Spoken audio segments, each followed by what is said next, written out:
Well, welcome to Riding Shotgun with Tupper. It is Thursday, January 24th, and we are a little bit landlocked today. Having an issue with the truck, and and so I'm just sort of sitting in the driveway in my vehicle, and sorry about that. It's not very exciting. It's really kind of a screwed up deal today, to be honest with you. Colder than hell. What's the temperature today? What is the temperature? Wow. Well, I just pulled out of the garage, so I don't quite buy that. It's getting really cold tonight. Wind chill down to, I don't know, 30, like 21 below or something crazy like that.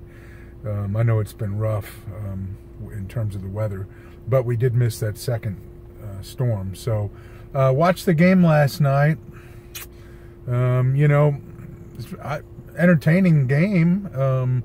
Disappointing finish. Sort of a look at an Illini team that has just not learned how to win close basketball games, and we know because they haven't won close basketball games. And once you start doing it, and you do it a couple times, then the chances of you doing it again increase. And I feel for Brad, because I know that's what he's trying to do. He's trying to balance two things. He's got people like me, and I think him, who see the value in playing Tevian Jones and Alan Griffin and Samba Kane, and realize this team's not going to have a postseason. So let's get these guys experience, And yet at the same time, it's really an important lesson for everybody to win some games. Now, they won that Minnesota game, but you know what?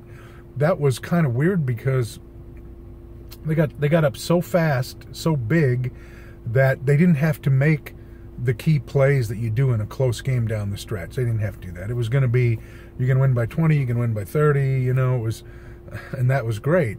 And so, I was thinking that's why Brad has talked about, when he's recruited, he's wanted to recruit winners. He's wanted to recruit people like Io that have won state championships, won at every level.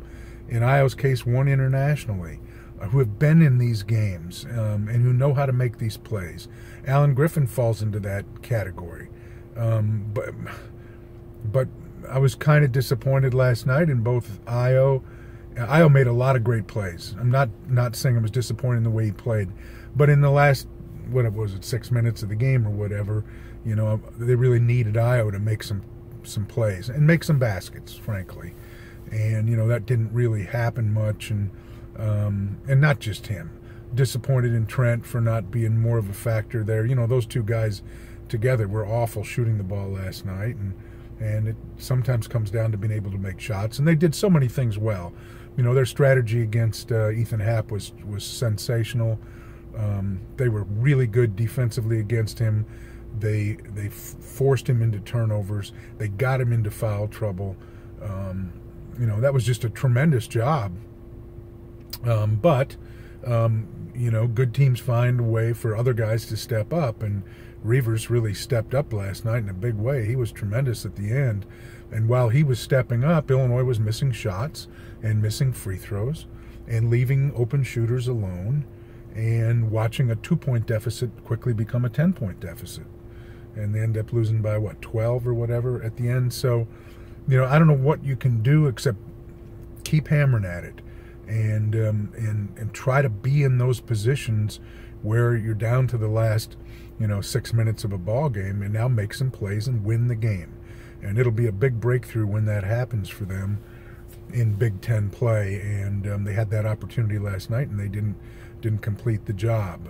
They play Maryland Saturday at Madison Square Garden. Maryland's a very capable team. That'll be a tough challenge. And in football, I just wanted to say one thing in football. I felt really kind of bad for Larry Boyd transferring. Larry Boyd's a tough story, and I don't know enough of it specifically to accurately tell it, but I believe I'm within the bounds of accuracy to say that Larry Boyd, number one, has an NFL body as an offensive lineman, with the right motivation and situation. I think he could make a lot of money playing football.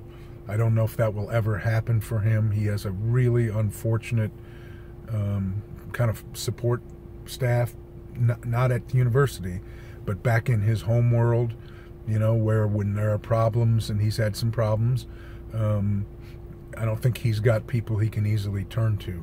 And it's been a struggle for him academically and a struggle for him athletically as well. And you know, I really felt like if he could hang in there, that they could maybe round him into something that could be kind of special. But that's obviously not happened. So,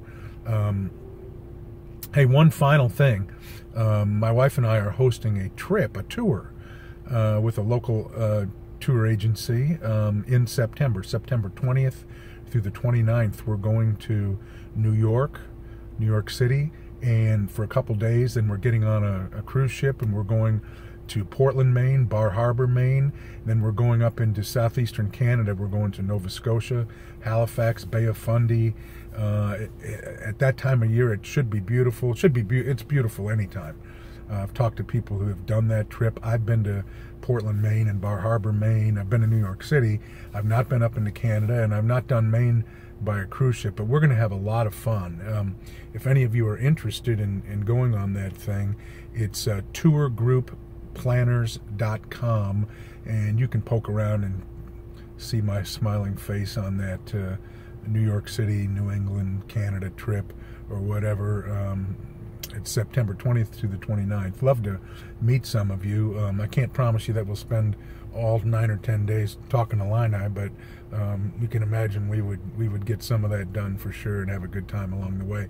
Hey, stay warm. We're in a tough cold stretch here, at least in central Illinois, and I hope you're doing well in your world. We'll be back with you next week. I'll look at the schedule and try to, you know, we've moved some days around to try to make it more appropriate for games played and commentary on those. But thanks, everybody. Appreciate it a lot. Have a great weekend. So long.